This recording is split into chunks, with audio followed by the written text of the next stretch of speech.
स्वागत है आपका अपना YouTube channel exam tech government job पर। दोस्तों, इस चैनल के माध्यम से प्रतियोगी परीक्षाओं के दृष्टिकोण से कुछ महत्वपूर्ण चैप्टर अपलोड कर दिए गए हैं, जिसे आप प्ले लिस्ट में जा कर के देख सकते हैं। दोस्तों, जो नया व्यूअर हैं, अब तक जो इस चैनल को सब्सक्राइब नहीं किए हैं, सब्सक्राइब कर दें, बेल आइकन को दबा दें ताकि आने वाले वीडियो की जानकारी आपको प्राप्त हो सके। हम लोगों ने पिछले वीडियो में पदार्थों के वर्गीकरण के बारे में पढ़ा था। पदार्थों के वर्गीकरण के अंतर्गत भौतिक वर्गीकरण, जिसमें ठोस, द्रव और गैस का अध्ययन किया था। आज हम लोग रासायनिक वर्गीकरण के अंतर्गत जो शुद्ध पदार्थ जैसे तत्व, यौगिक का अध्ययन करेंगे। उसके अलावा मिश्रण के अंतर्गत समांग मिश्रण और विषमांग मिश्रण का अध्ययन करेंगे।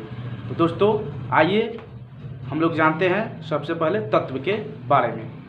तत्व या एलिमेंट पदार्थ का वह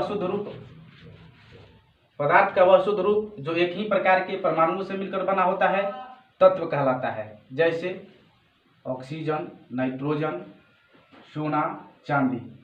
अर्थात वह पदार्थ का शुद्ध रूप जो एक ही प्रकार के परमाणुओं से मिलकर के बना होता है, तत्व कहलाता है।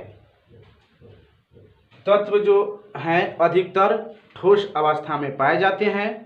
कुछ तत्व द्रव अवस्था में भी पाए जाते हैं, जैसे ब्रोमीन, पारा इत्यादि द्रव अवस्था में पाए जाने वाले तत्व हैं। कुछ तत्व गैसीय अवस्था में भी पाए जाते हैं, जैसे ऑक्सीजन, नाइट्रोजन, हाइड्रोजन, क्लोरीन इत्यादि गैसीय अवस्था में पाए जाने वाले तत्व हैं। वर्तमान में 118 तत्वों की खोज कर ली गई है, परंतु प्रकृति में मूल रूप से पाए जाने वाले तत्वों की संख्या 92 है। किसी पुस्तक में प्रकृति में पाए जाने वाले मूल तत्वों की संख्या 94 से 98 भी बतलाई जाती है। आइए हम अब यौगिक के बारे में अध्ययन करते हैं। यौगिक वह शुद्ध पदार्थ है जिसमें दो या दो से अधिक तत्व भार के विचार से निश्चित अनुपात में संयोग कर बनते हैं। जैसे H2O अर्थात जल, कार्बन डाइऑक्साइड, ग्लूकोज, चीनी इत्यादि। हम लोग तत्व और यौगिक में ये जो उदाहरण दिया गया है उससे भी अंतर कर सकते हैं। जैसे यहाँ हम देख रहे हैं O2, यहाँ ऑक्सीजन का जो निर्माण हुआ है वह अकेले है, अर्थात ऑक्सीजन का निर्माण एक ही प्रकार के परमाणुओं से मिलकर के हुआ है। नाइट्रोजन का भी निर्माण एक ही प्रकार के परमाणुओं से मिलकर के हुआ है। लेकिन यौगिक में हम यहाँ पर देख रहे हैं कि H2O अर्थात हाइड्रोजन और जल के संयोग से यौगिक का निर्माण हुआ है।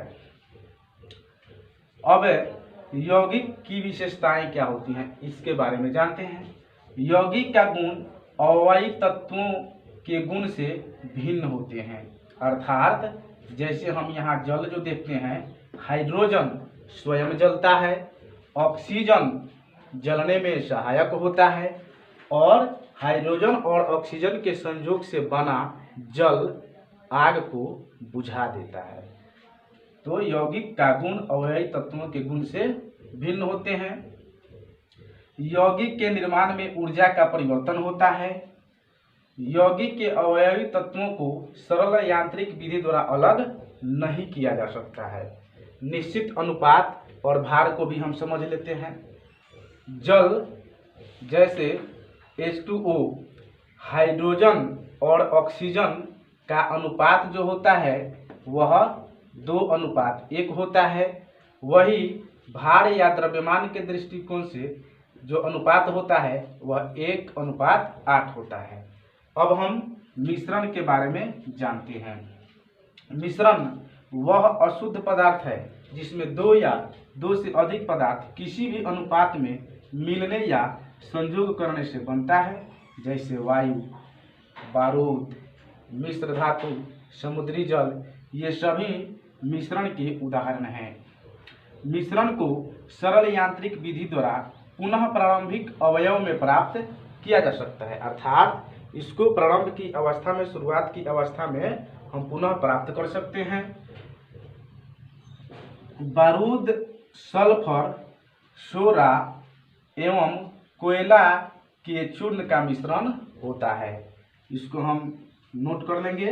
बारूद, सल्फर या गंधक, सोरा एवं कोयला के चूर्ण का मिश्रण होता है। मिश्रण के निर्माण में ऊर्जा का परिवर्तन जरूरी नहीं है। यौगिक के निर्माण में ऊर्जा का परिवर्तन जरूरी है, परंतु मिश्रण के निर्माण में ऊर्जा का परिवर्तन जरूरी नहीं है। इसमें नए पदार्थ का निर्माण नहीं होता है। यहाँ हम इसको भी ध्यान देंगे कि यौगिक में नए पदार्थ का निर्माण होता है, नया पदार्थ बनता है, जबकि मिश्रण में नया पदार्थ नहीं बनता है। अब हम समांग मिश्रण और विषमांग मिश्रण के बारे में जानते हैं। समांग मिश्रण निश्चित अनुपात में अवयवों को मिलाने से समांग मिश्रण का निर्माण होता है और इसके प्रत्येक भाग के गुण धर्म एक समान होते हैं। जैसे चीनी या नमक का जलीय विलयन समांग मिश्रण का उदाहरण है।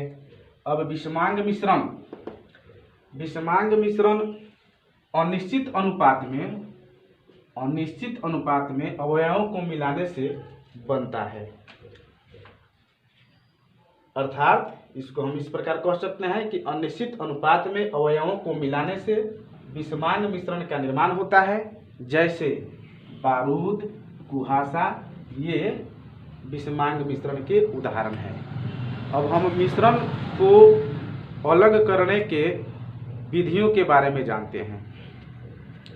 मिश्रण को उनके अवयवी तत्वों को, मिश्रण को उसके अवयवी पदार्थों को अलग करने की अनेक विधियां हैं। जैसे रवाकरण, आसवन विधि, प्रभाजी आसवन, उधरोपातन इत्यादि। तो हम लोगों ने कल उधरोपातन के बारे में जान लिया था और जो परीक्षा में प्रश्न किया जाता है वही हमने 2 ठो इसमें लिखा है। जैसे जल का शुद्धिकरण आसवन विधि द्वारा किया जाता है। जल का शुद्धिकरण आसवन विधि द्वारा किया जाता है। पृथ्वी के अंदर से जो खनिज तेल निकाले जाते हैं तो उसको खनिज तेल से जो हम शुद्ध पेट्रोल प्राप्त करते हैं, डीजल प्राप्त करते हैं, केरोसिन प्राप्त करते हैं, ये सब प्रभाजी आसवन द्वारा प्राप्त किया जाता है। पृथ्वी के अंदर से निकाले गए खनिज तेल से शुद्ध पेट्रोल, डीजल, केरोसिन इत्यादि प्रभाजी आसवन द्वारा प्राप्त किया जाता है। आज हम लोगों ने तत्व, यौगिक एवं मिश्रण के बारे में अध्ययन किया। दोस्तों, यदि यह आप लोगों को मेरा वीडियो पसंद आया होगा तो लाइक करें, इस चैनल को सब्सक्राइब करें और अपने दोस्तों के साथ शेयर करें। धन्यवाद।